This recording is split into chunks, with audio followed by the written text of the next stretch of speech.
Há 15 anos, Cláudia viu a mãe ser esfaqueada pelo padrasto. Tinha 12 anos, a idade da minha filha Beatriz. Há muito pouco tempo eu conheci uma criança que perdeu a mãe, que é uma criança neste momento que tem 10 anos. E eu não quero que esta criança tenha 27 anos, que é a idade que eu tenho agora, e que pense que foi completamente abandonada e que não houve alguém que tivesse feito alguma coisa por ela. E outras crianças que se sintam abandonadas, como eu me senti.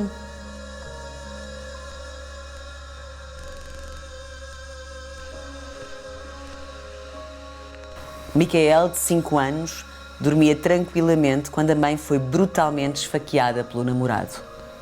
Quando acordou, na manhã seguinte, Micael encontrou o corpo da mãe envolto em sangue e prostrado na cozinha. Vera Lopes, de 29 anos, foi assassinada de forma atroz, com mais de 20 facadas. Golpes no rosto, na cabeça, na zona lombar. Um corte no pescoço de orelha a orelha. Micael encontrou a mãe morta dentro da própria casa, na aldeia Nova do Cabo, no concelho do Fundão. Os gritos de Micael alertaram os vizinhos, que chamaram as autoridades. Fico à espera da minha mãe para vir limpar o sangue, disse Micael à família, que o retirou do cenário do crime.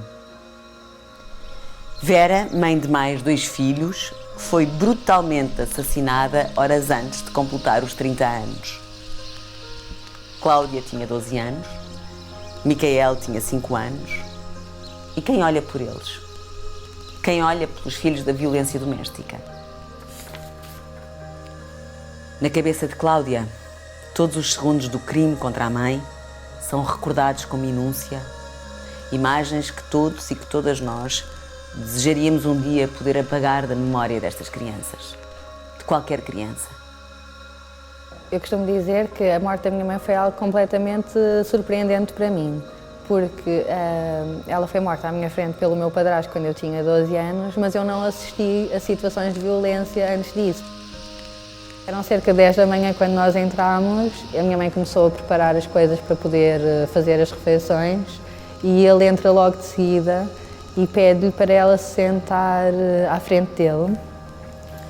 E sentam-se os dois, e eu estava nessa mesma mesa, e ele, às tantas, nessa conversa, diz: não, eu não quero que estejas desse lado da mesa, eu quero que te sentes ao meu lado. E assim que eles trocam-lhe algumas palavras, ela hesita em levantar-se e ir para o lado dele, e assim que ela se senta ao lado dele, ele abre o casaco e tem 2 facas dentro desse casaco. E foi uma situação, foi imediata, digamos assim, foi uma questão de segundos entre entre ele abrir o casaco e a minha mãe estar já no chão e a debater-se contra ele. O estabelecimento era muito pequeno, portanto aquilo que eu me lembro é de mesas de um lado para o outro, eu própria a tentar atirar-lhe com tudo o que me aparecia à frente, com mesas, com cinzeiros. A minha reação foi vir à porta e gritar e pedir ajuda. E há um adulto, um homem, que me diz o que é que espreita e que me diz o que é que quer que eu lhe faça. Há outra pessoa, um dos fornecedores, que entra, deixa o que vinha trazer à porta e sai. E, portanto, não houve ninguém capaz de entrar e de tentar fazer alguma coisa. E só no momento em que ele sai e se encosta no vidro da montra da loja da frente, é que alguém se aproxima de mim para perceber o que é que estava exatamente a acontecer, não é? E nesse momento eu tinha plena consciência que a minha mãe estava morta, ou seja, no momento em que ele saiu de lá com a certeza absoluta que a minha mãe estava morta. Normalmente o nosso olhar está muito focado na vítima direta dessa violência e no agressor ou na agressora dessa violência. E esquecemos-nos muitas vezes que nesses contextos existem crianças, existem adolescentes, em que muitas vezes de facto ficam um bocadinho invisíveis aos olhos, quer dos órgãos de polícia criminal, quer dos serviços. Nesse mesmo dia fui levada para a casa da minha irmã, onde ela vivia com o marido, com as filhas e com os sogros. E quando chego lá também percebo no próprio dia que o pesadelo ainda não tinha acabado e que a situação que a minha irmã vivia era horrível de uma violência muito grande em termos físicos e verbais. E no próprio dia, ou um dia a seguir, eu ouvi o meu cunhado dizer: vê lá se não queres acabar com a tua mãe. Entrei um pouco em modo de negação durante muito tempo.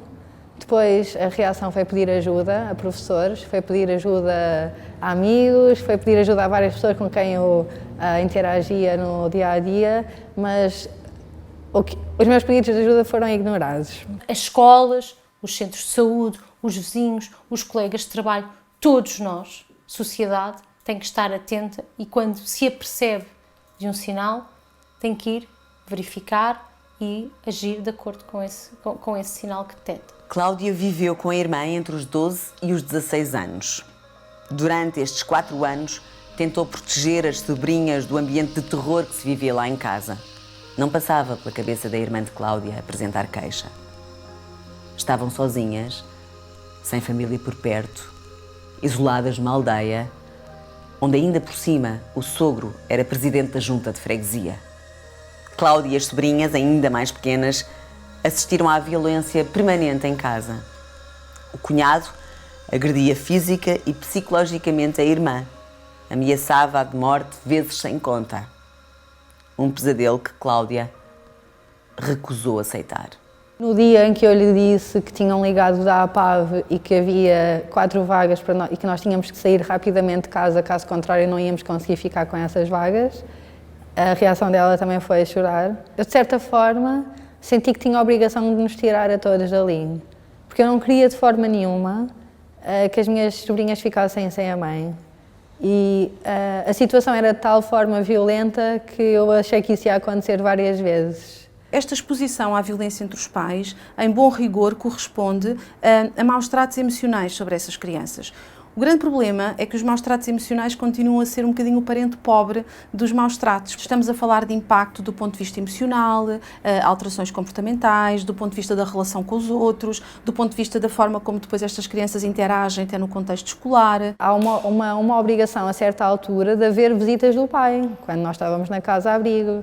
E, portanto, estas visitas foram feitas na sede da APAV, na presença de polícia e na presença de uma psicóloga, mas isto tem um impacto enorme na cabeça das crianças. Sabe-se que quando está a decorrer um processo de violência doméstica, o processo de relação das responsabilidades parentais deve suspender até à decisão do processo de violência doméstica.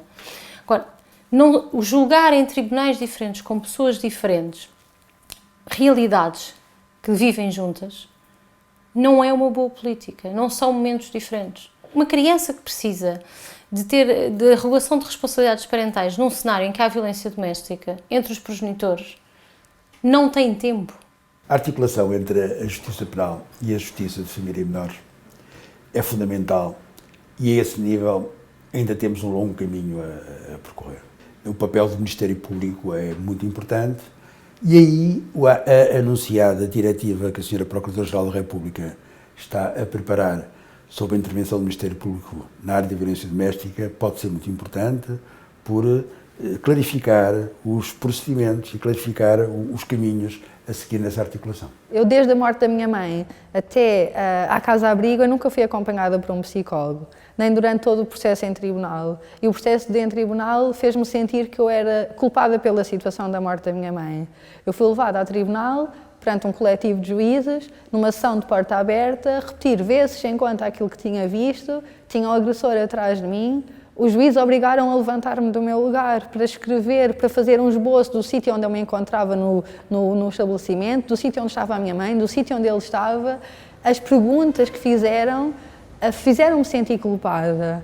Ou seja, é uma criança em tribunal tratada como outra testemunha qualquer. E durante muito tempo aquilo foi muito difícil de gerir. O facto da criança ter que relatar mais do que uma vez a situação que viveu, que presenciou, é considerada uma revitimização secundária. Depois temos outras variáveis aqui associadas, que é quando estes relatos não são bem conduzidos pelo adulto. Não é? Portanto, quando a criança, no fundo, é confrontada com perguntas mal feitas, com perguntas sugestivas, com perguntas que podem, em si, até induzir culpa na própria criança. Basta que se pergunte a um miúdo, por exemplo, pensar aquele miúdo que foi jogar futebol e que a mãe foi agredida quando ele estava fora de casa. Se alguém perguntar a este miúdo, então tu estavas onde quando a tua mãe foi agredida? Eu fui jogar futebol. com os meus amigos. Então, e achas que se estivesse em casa isto se teria passado da mesma forma? Este tipo de perguntas existe. E este tipo de perguntas, o que é que induz neste miúdo? Que já tem culpa de base. Pois, se calhar, eu não protegi devidamente a minha mãe. Este ano, 2019, faz precisamente 30 anos desde que a Assembleia Geral das Nações Unidas assinalou a Convenção dos Direitos sobre as Crianças. E se há 30 anos estava lá bem evidente que o Estado tinha a obrigação de proteger as crianças, proporcionando o bem-estar, 30 anos depois é inconcebível que isso não aconteça na vida real destas crianças. Não existem estatísticas oficiais sobre as crianças que ficam órfãs. Há uma estimativa de 700 órfãos nos últimos 10 anos, que eu acredito que serão muito mais, mas situações que eu tive conhecimento recentemente, das duas uma, ou estas crianças foram entregues a familiares muito próximos e estes familiares muitas vezes sem condições do ponto de vista económico para ter mais uma pessoa ficam completamente desamparados. A outra situação muitas vezes é não havendo esta família por perto a criança ser institucionalizada e portanto mais uma vez perdem-se o rastro a estas crianças. Por exemplo, no meu caso eu tive uma pensão de sobrevivência de 74 euros e qualquer coisa, que depois sofreu um aumento enorme de cerca de 20 euros durante vários anos, depois o máximo que atingiu foi 96 euros. E como é que uma família que não tem condições recebe uma criança e com 60 euros por mês alimenta essa criança, veste essa criança, leva a criança à escola? O Estado deveria, obrigatoriamente, reforçar este apoio financeiro ao nível das famílias que ficam com estas crianças. E mais do que isso, porque uma criança que testemunhou ou que foi vítima de violência, acaba sempre por ser vítima, tem necessariamente um nível de stress e uma patologia que tem que ser tratada ao longo dos tempos. Tem que haver um investimento também financeiro nos estudos dessa criança para que ela não se sinta desvalorizada. A minha mãe transmitia muito essa mensagem da independência de qualquer pessoa. E eu acho que quando a minha mãe morreu, isso veio-me tudo à cabeça, ou seja, quando toda a gente achava que eu ia descambar completamente na escola e que pronto, estava tudo perdido, eu agarrei-me àquilo porque eu acreditei verdadeiramente que era a minha saída.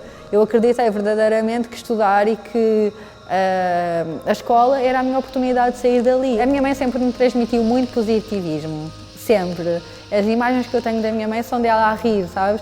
De super alegre, super animada. As coisas não lhe corriam bem, ela tentava outra vez e tentava e tentava e tentava. E então eu penso que isso também ficou comigo. Essa vontade de não baixar os braços.